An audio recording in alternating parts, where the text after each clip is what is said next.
কেউ একজন বলেছিল, মানুষ দুটি সময় চুপ করে থাকে, যখন তার কাছে কথা বলার জন্য কিছুই থাকে না, আর যখন মানুষের অনেক কিছুই বলার থাকে কিন্তু কথা বলার জন্য কোনো সুযোগ পায় না। সৌন্দর্য মানুষের চেহারায় থাকে না, সৌন্দর্য মানুষের হৃদয়ে লুকিয়ে থাকে।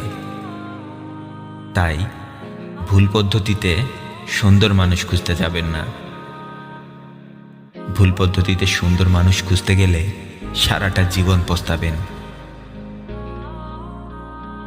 চেহারা সুন্দর ততক্ষণ, যৌবন আছে যতক্ষণ, আর সুন্দর